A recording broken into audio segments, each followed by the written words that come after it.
McNichols Building is one of the first Carnegie buildings ever contributed to the city of Denver. It is part of our historic list of assets, a building that many of us care a great deal about. The mission of our agency is to enhance Denver's life and community through premier public venues, arts, and entertainment. And the McNichols Building does all of that. This is the heart and soul of our city.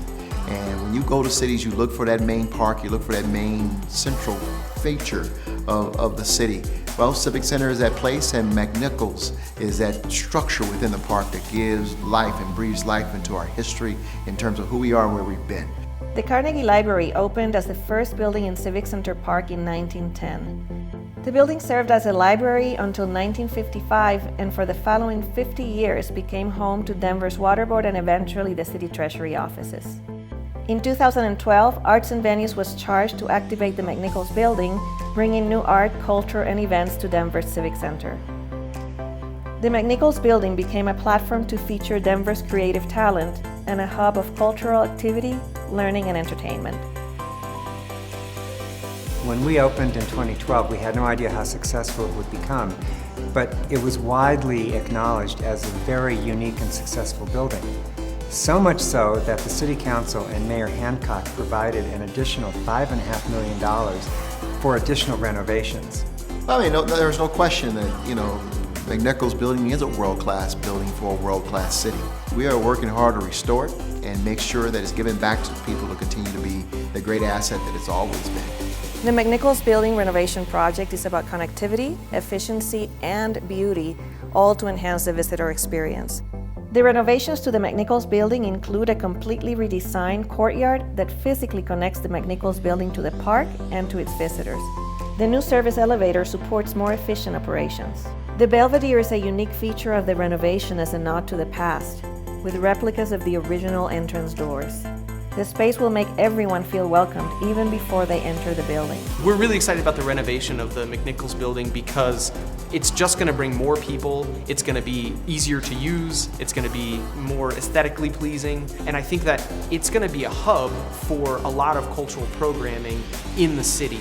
We've done 2 renovations on the building already, so when we reopen, the future is just bright and almost unlimited. I'm quite frankly very excited about the role that the McNichols Building is going to play, really in exposing these artists to the public and the public to the wonderful talent of these artists. Denver Arts and Venues operates the building, but the future is really up to the citizens in the community.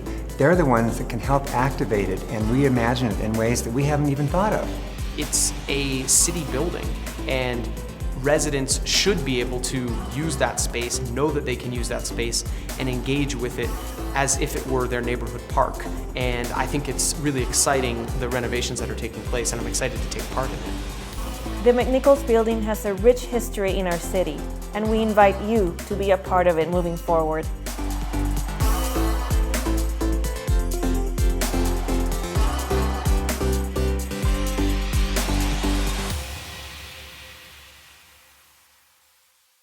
Thank you for coming. I'm Tatiana Navas Nieves, Director of Cultural Affairs for Denver Arts and Venues and Venue Director for the McNichols Building. More than 100 years ago, as part of the City Beautiful movement, Denver's Civic Center was envisioned as the center for government and culture, with a park and a gathering place for celebrations, community and civic events, and arts and culture. The McNichols Building is that gathering space, and we at Arts and Venues are thrilled to share with you the culmination of a renovation project that honors the historic character and splendor of the building, allows us to meet the needs of today, and enhances the beauty of the venue with contemporary elements. This is a unique venue in our portfolio, not only because of its history, but our activation model. Through the McNichols Cultural Partner Program, we are able to support the creative talent of our city, inviting them to curate the space, accessible to all, and offering the venue at no cost. The McNichols Building officially opens tonight with a grand reopening celebration, and you'll see why we are a venue like no other. Along with a chance for the public to see the renovations, the event offers attendees the chance to have an immersive experience of sounds, tastes, and sites that bring our current exhibitions to life. Our exhibitions feature local talent and include I've Got a Bike, Artists Respond to the Bicycle, that's on the 3rd floor.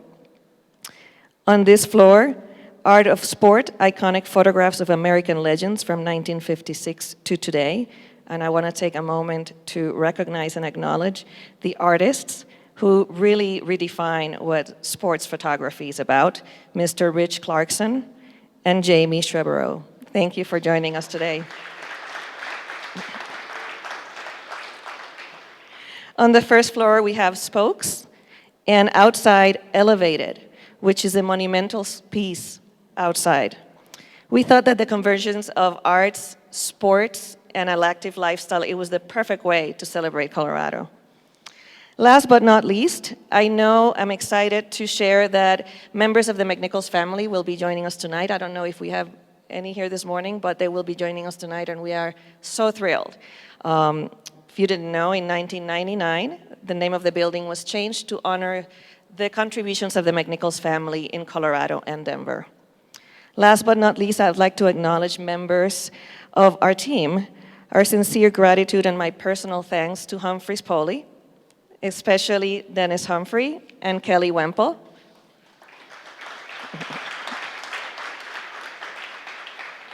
For their architectural vision, Interlock the construction team, our leaders at Denver Arts and Venues, Kent Rice and Ginger White, for their trust and unconditional support. Then our city colleagues at Public Works. In particular, I would call this one of our 3 musketeers, where is Patrick, for his commitment and dedication to this project. And lastly, my partner in crime, the 3rd member of the 3 musketeers, where is Ethan Fry? Thank you. We definitely could not have done it with this great team. We're thrilled to be reopening the building and excited to see how our community activates this space as a space for art, culture, learning, and entertainment through events and programs to come. So now it is my pleasure to introduce the Director of Denver Arts and Venues, Mr. Kent Rice. Thank you. Great job. Do you need those? Maybe I need them. I don't know. Good morning. Thank you for being here.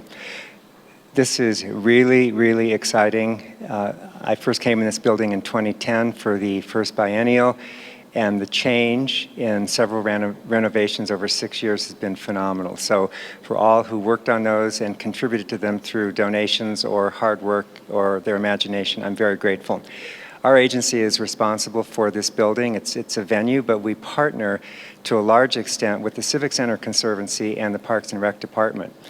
And one of our principal goals is activation. Since we reopened the building in 2012, we've had 130,000 people in this building for programs, events, to look at the art. 130,000 people. If you think about what that means to this park, to have people coming in and out of here, it's just been phenomenal. And now that we have this new renovation with even more activation to come, I think we're achieving that goal, again, in partnership with Parks and Rec and the Conservancy. The Imagine 2020 program, the city's cultural plan, was developed largely in this building, in fact, when it was opened between 2012 and 2015. And that plan is central to what we're doing here. There are 7 pillars of that plan. I won't go over them, but let me just say that what we can do in this building and in this park between City Hall and the state capitol to make this a living, breathing part of the city is huge. And I'm thrilled that we're able to exhibit local talent here in this building, because that's one of the parts of Imagine 2020 that we really, really salute, using local talent and making their work accessible to the public.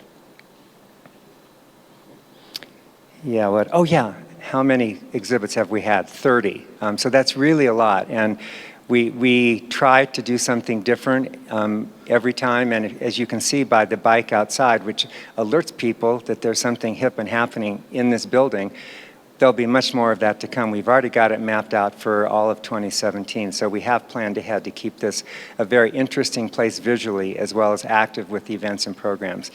I think that's enough. You get the picture. Most of you are already fans of the building. You wouldn't be here. I'd like to introduce Councilman Wayne New. This is his district, and he represents the city's voters, and he's also my councilman, so he represents me. So let's hear it for Wayne New.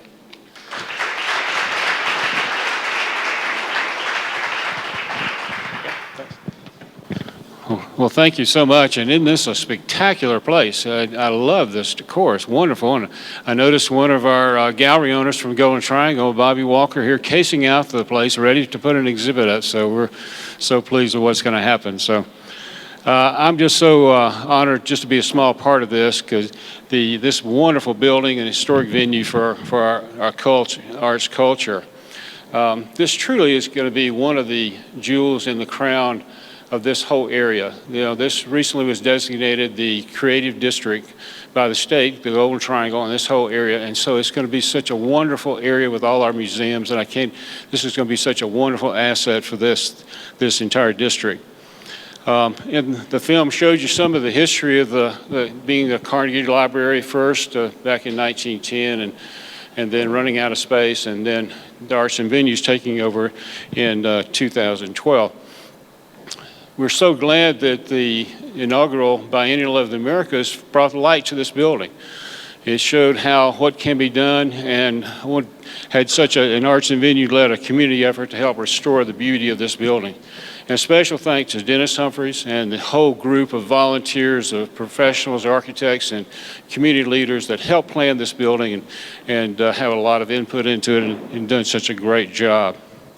So it's no surprise that this building is really an iconic building for representing our city. It's been designated as a National Historic Landmarks, the city park and this building, and so it's just going to be a treasure for our entire city. So look forward to this being such an active place with events and shows, and we look forward to seeing everything happen in greater detail in the future. So proud of what we're doing here today. So it's really with a pleasure to be a part of this, and it's really to welcome our mayor, who is really probably a great advocate for the arts here. So it's nice to have Michael B. Hancock here today. Thank you very much. Thank you, Councilman New, and to Ken Rice and Tatiana and the entire Arts and Venues team. Congratulations. What a wonderful job you've done. Just as simple as removing that drywall right there opens this room up. And I love the Pope ballast that's out there where we can go bless the crowd and welcome everybody in. How cool is this? Isn't this nice? Great creativities. Humphreys, again, congratulations. You did it as always. I want to just step back for just a moment and remind folks of where we've been. Not only from the beginning when Carnegie, this became one of the first buildings that we built thanks to the Carnegie family and foundation. You know, in 2011 when Mayor Hickenlooper came into office and Michael Bennett was his chief of staff, we actually just had a conversation 3 days ago, well, this weekend, Sunday, when we were here for the 9/11 observance. And we were all talking, and Michael and the governor, Michael, Senator Bennett, reminded me that when we came in the office that they had to kick everybody out of this building. You remember that happening? This building was about to fall down. And we had people coming in here working every day from the auditor's office to the treasury, as mentioned in the video. And the mayor at the time, Hickenlooper, said, hey, we've got to get people out of this building. It's not safe. Fast forward when we started the biennials here, the Betcher Foundation stepped in and said we can help make this building at least where people can come in here and they can safely enjoy the activities. So today we want to make sure we give a special shout out to the Betcher Foundation, to the State Historical Society, who also gave a very big grant to make what we've done here possible. So would you join me in thanking them, as well as all of our partners. Thank you, Kent. You know, I talk just about every day about arts and culture in our city. And I mean, talk about it primarily because We recognize the important role it plays in the life of our city. It is an economic generator. It is an attractor when it comes to attracting businesses and people who want to live in our city. This is a powerful, powerful opportunity, one in which we should continuously invest in. I live with an artist, and so I don't have any choice but to enjoy arts and culture if I want harmony. But the reality is we're talking about over $3 billion worth of economic impact in our state due to arts and culture. We're talking about a society, a community, a population that truly appreciates the rudiments and the benefits and the opportunities that are wrapped around arts and culture. And so when we come into this building and we recognize that McNichols plays such an important part of our history, an important part of who we are and where we've been, it's the future of downtown. I love the fact that we've now married our history with arts and culture, because that's really who we are as a people. Denver is home to some of the country's best venues. Concerts. Do we need to talk about Red Rocks? Do we need to talk about our DCPA? And the fact that this is a place that we can interject McNichols now as an important part of that collaborative, that piece, that body, that pool of venues that make us so special. What I want to do at this point in time is to end with the comments and really encourage you to get up out of your seats, walk around this facility, explore it, see the wonderful art, take a look at Mike Shanahan Pearson at somebody that he's about to beat. But appreciate the artists. And I met some of the photographers who are here today. I'm just stand up just so they can see your faces. I met them as I walked in today. You're going to see some of their great photography. But we want you to appreciate this and to appreciate what has happened. Again, to Kent, to you and your team for the wonderful job you've done. And I want to thank you all for coming out to celebrate this reopening. And hope that tonight you'll come back and be a part of the celebration tonight and be a part of the party. And I won't be speaking there, so you can come back and not have to worry about seeing me again. But enjoy this building. Get up and explore it and enjoy it. Thank you all very much.